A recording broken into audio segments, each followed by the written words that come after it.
شعیبی grammar school, Montessori دا matric English medium, خوبصورت، آرامدہ اور پورا سائز مونٹیسری کلاس روم میں آپ کے ننھے منھے بچوں کو نہایت پیار و شفقت کے ساتھ دور جدید کے تقاضوں کے مطابق آڈیو ویڈیو اور جدید مٹیریل کے ذریعے تعلیم دی جاتی ہے۔ پرائمری اور سیکنڈری کلاسوں میں بچوں کی اسکل کو بہتر بنانے کے لیے report writing classes, news paper classes, science activity, presentation classes اور پریکٹیکل پر بھی خصوصی توجہ دی جاتی ہے، جس کے ذریعے بچے تھیوری کے ساتھ ساتھ عملی مہارت بھی حاصل کرتے ہیں۔ کراچی کی سطح پر اسپورٹس اور تعلیمی میدان میں مختلف ایوارڈ کا حصول اسکول کی محنت اور مہارت کا منہ بولتا ثبوت ہے۔ میٹرک میں 100% رزلٹ اور بورڈ میں کئی سالوں سے مسلسل پوزیشن۔ داخلے کے لیے رابطہ کریں کیمپس 1 شاہ ولی اللہ نگر، کیمپس 2 رحمت چوک، فون 0213 666 1749 0213 640 6946۔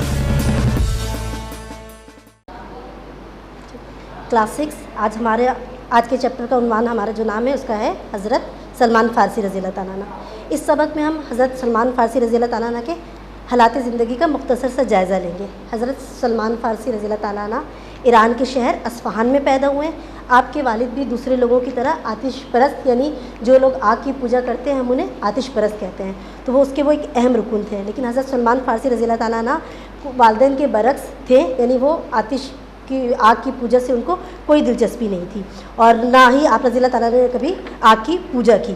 ایک مرتبہ آپ رضی اللہ تعالیٰ نے اپنے زمینوں کی طرف جا رہے تھے، راستے میں آپ نے ایک گرجا گھر دیکھا۔ گرجا گھر میں عیسائی عبادت میں مصروف تھے۔ آپ رضی اللہ تعالیٰ کو ان کا یہ انداز عبادت جو ہے بہت پسند آیا، تو وہ آپ ان کے پاس گئے اور ان کی مذہبی تعلیمات حاصل کرنے کے بارے میں پوچھا، تو عیسائیوں نے بتایا کہ عیسائیت کا جو مرکز ہے وہ شام ہے، ان کے علماء وہاں ہی رہتے ہیں۔ آپ رضی اللہ تعالیٰ نے شام جا کر عیسائیت کی تعلیم حاصل کرنے کا فیصلہ کیا۔ جب آپ رضی اللہ تعالیٰ کے والد کو اس بات کا علم ہوا تو وہ ان سے بہت سخت ناراض ہوئے اور انہوں نے ان کا گھر سے نکلنا بند کر دیا، لیکن باوجود اس کے وہ ایک قافلے کے ہمراہ شام پہنچ گئے۔ عیسائیت کی تعلیم حاصل کرنے کے بعد انہیں اس بات کا علم ہوا کہ عیسائیوں کی کتابوں میں ایک پیغمبر کا ذکر ہے اور ان کی ظہور کا جو خطہ ہے وہ ارض حجاز ہے۔ اب حضرت سلمان فارسی بےتاب تھے کہ وہ کس طرح ارض حجاز پہنچ کے جائیں اور نبی صادق صلی اللہ علیہ وسلم کی خدمت میں حاضر ہو کر ان پر ایمان لے آئیں۔ اسی زمانے میں حضور نبی کریم صلی اللہ علیہ وسلم مکے سے ہجرت کر کے مدینہ تشریف لائے۔ حضرت سلمان فارسی کو جب محمد صلی اللہ علیہ وسلم کی مدینہ تشریف لانے کی خبر ملی تو وہ آپ صلی اللہ علیہ وسلم کے حضور حاضر ہوئے اور ایمان لے آئے۔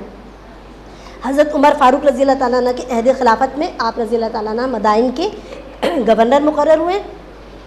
گورنری کے باوجود آپ رضی اللہ تعالیٰ عنہ انتہائی سادہ زندگی گزارتے تھے۔ آپ رضی اللہ تعالیٰ عنہ کا لباس ایسا ہوتا تھا کہ اس قدر سادہ اور غریبانہ ہوتا تھا کہ انہیں دیکھ کر کوئی مزدور ان کو بالکل مزدور دکھائی دیتے تھے۔ ایک مرتبہ حسب معمول شہر کی گشت پر مامور تھے تو وہاں سے تاجروں کا جو ہے ایک قافلہ گزر رہا تھا، تو انہیں سامان اٹھانے کے لیے کسی ایک شخص کی ضرورت تھی، تو اتفاق سے جب ان کی نظر حضرت سلمان فارسی رضی اللہ تعالیٰ عنہ پر پڑی تو ان کا لباس دیکھ کر ان کو ایسا لگا کہ جیسے کہ یہ کوئی مزدور ہوں گے، تو انہوں نے ان سے کہا کہ آپ یہ ہمارا سامان اٹھا کر ذرا ہمارے ساتھ چلیے۔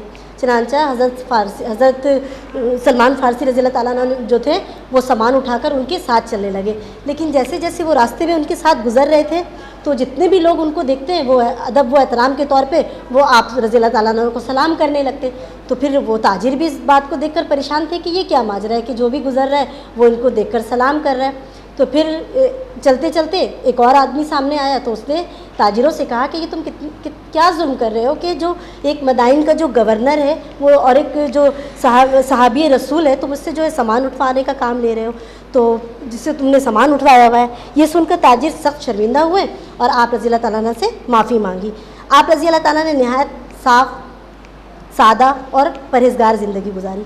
کہتے ہیں کہ جب موت کا وقت ان کے قریب آیا تو چہرے پر پریشانی کے آثار نمایاں تھے، تو جب ان سے پوچھا گیا کہ آپ اتنے پریشان کیوں ہیں تو فرمایا کہ حضور نے ہم سے عہد لیا تھا کہ اپنے ساتھ اتنا ہی سامان رکھنا جتنا کہ ایک سفر میں سامان کی ضرورت ہوتی ہے، لیکن ہمارے پاس جو ہے افسوس کہ ہم اس عہد پر قائم نہیں رہ سکے۔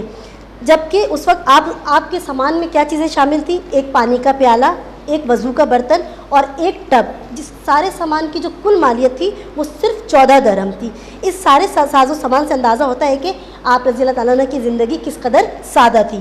حضرت عثمان غنی رضی اللہ تعالیٰ عنہ کے عہد خلافت میں آپ رضی اللہ تعالیٰ کا انتقال ہوا اور مدائن میں ہی آپ رضی اللہ تعالیٰ عنہ کو دفن کیا گیا۔ تو یہ ان کی سادہ زندگی تھی جن کے بارے میں ابھی ہم نے پڑھا حضرت سلمان فارسی۔ ہمارے یہ چیپٹر ابھی ختم ہوا۔